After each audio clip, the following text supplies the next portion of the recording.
Ang sakit-sakit ng dibdib ko kung sino pa yung tao na maayos na tumulong sa amin mga OFWs, kinuha nyo pa. Maghanda-handa na tayo, baka mawalan ng pundo ang OWA. Ito ang ilan sa mga katagang binitawan ng mga OFWs sa nangyari kay OWA Administrator Arnel Ignacio na patuloy na nasa sentro ngayon ng kontrobersiya matapos ang kontrobersyal na pahayag ni DMW Secretary Attorney Hans Leo Kakdak hinggil sa totoong dahilan ng pagkawala sa pwesto ni OWA Administrator Arnel Ignacio, kung saan sinabi nito na hindi voluntaryo ang pag-resign ni OWA Administrator Arnel Ignacio, kundi kusa itong sinibak sa pwesto dahil sa umano'y pagkawala ng tiwala at kumpiyansa ng pamunuan. Pahayag pa ni DMW Attorney Hans Leo Kakdak, ang dahilan umano ng pagsibak sa pwesto ay dahil di umano sa anomalyang kinasasangkutan ni OWA Administrator Arnel Ignacio sa di umano'y questionable at hindi otorisadong pagbili ng lupa na nagkakahalaga ng 1.4 billion pesos na di umano hindi aprobado ng OWA Board of Trustee. Hindi di umano dumaan sa maayos na proseso.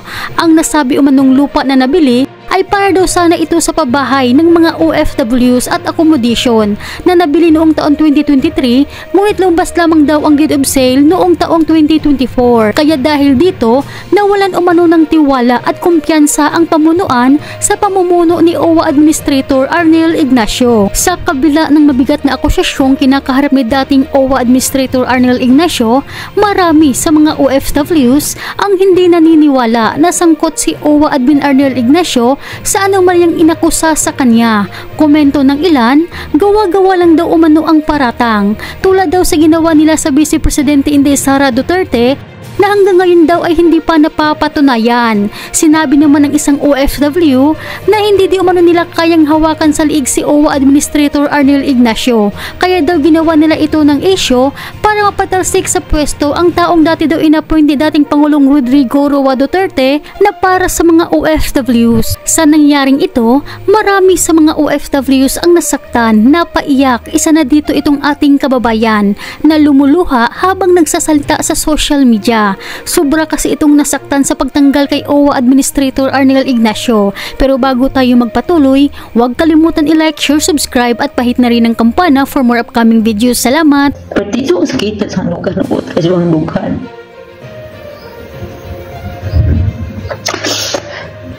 Kaysa pato'y nagservisyo, tarong namo mga OFW.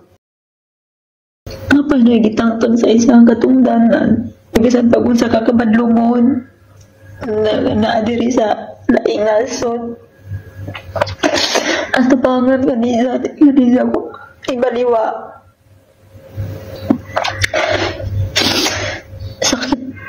sakit yun na mo para na mo mga OFW na itabo ni Sir Arnel. Kung naman kanina himo siyang anomalya ato pang April 12 nakapost na dapat himuan na ninyo aksyon, kaya pa ninyo nag-aksyonan nga na human ng eleksyon dahil na yung pa mo nga na mo'y support lagi ka sa mga OFW.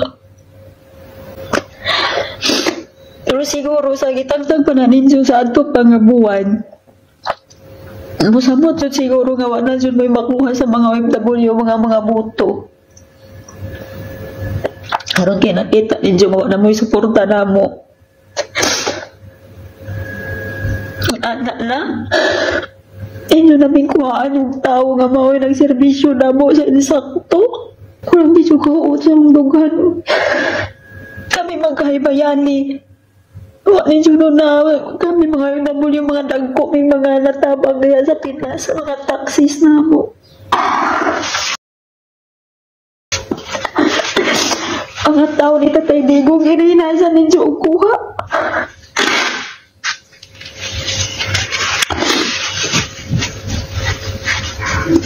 Naunsa naman ang Pilipinas.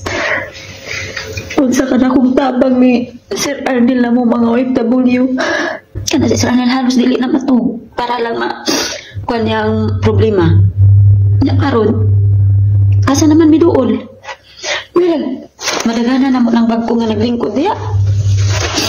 Kaya nagpariyan ni Sir Arnel na servisyo na mo. Ikaw na inungdan ang gobyerno sa Pilipinas. Ay, kwarta-kwarta na dyan. artan eh. Sakit sa tughan. Paita. O kinsa patong tao nga nagmalasakit na mo. Mapait yung kaon. Sangod yun mo, wala may suporta ka na mo mga OFW. Kabuutan ni Sir Arnel. Nagservisyo sa tarong na mo. Daghan ang dimuto ko nga naa si Zay. Ay mong anomalya. Kaya ito pang tungura, unta ito na nang itang-tangin ito na nang kapsyonan. Unsa nakapisunod, ana? Unsa nakapisunod? Masagdan siguro, may. Anay mo laban na mo. Dali di mo masampi. Unsa mga problema? Si Sir Arnel, appointed na ni tatay. Paglingkod ni tatay, kana si Jami Jahanggi. Ibang president sa UWA. Kaya gusto ni tatay, yan ay natabang na mga OFW. Karon na tao. Karon. Saan naman na? Okay palagi ng Pilipinas karon.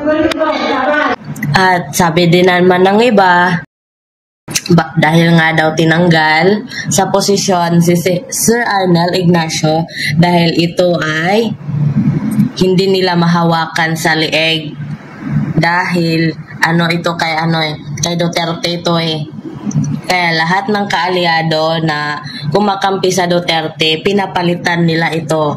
Kung sino pa yung yun pa yung ang daming natulungan ng mga OFW. Oy, biruin nyo, hindi biro yung mga tinulungan ni Sir Arnel na mga OFW. Hindi biro yun. Yung mga napauwi niya, yung mga tinulungan niya, yung mga takas, yung mga horob. Sobrang daming natulungan. Titingnan sana yung mga nagawa na maganda ng gobyerno. Hindi yung gawa-gawaan ka lang ng istorya dahil gusto kanyang palitan. O, diba? So, sa nangyayari ngayon, hindi na sa atin, hindi na tayo magtataka kung isang araw o sa susunod na buwan, i-announce na naman wala ng pondo ang OWA. Maging advance na tayo dyan dahil ganyan yung nangyari sa GSIS, sa ibang mga bangko sa Pinas. Ganyan yung nangyari, lalong-lalo na sa PhilHealth. O, diba? Ang dami, sobrang daming pondo na nawala. Sobrang daming pondo na kinuha ng, alam nyo kung sinong kumuha sa pondo, diba? Tapos, yung gagawin nila, gagawa sila ng istorya kasi ganito, ganyan. Anong nangyari? So, ngayon, kawawa yung mga OFW ngayon. Hindi na tayo magtataka kung biglang i-announce yan na walang pondo ang OWA. Kung yung mga nagre-report o gustong umuwi o anong mga problema, hindi kayo matutulungan kaagad. Kasi, bago na. Dahil, kukunin na ulit yung pondo ng OWA. O hindi na yan bago. O hindi na bago yung chismis, pero hindi na yan bago para sa atin na biglang mawawala yung pondo. Tapos isisisi nila sa ibang taon kasi ganito, ganyan. Hindi na yan bago. Yung mga nangyayari sa Pinas, sasabihin nila, "Oy, kawawa yung Pinas.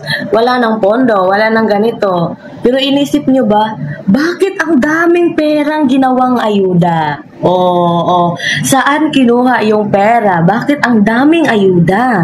Bakit ginawang ayuda yung pera? Tapos sasabihin nyo, walang pera, ganito. Walang pondo. Sinibak siya ng president at pinalitan ito. So, para kay Sir Arnel Ignacio, daghan kayong salamat, sir.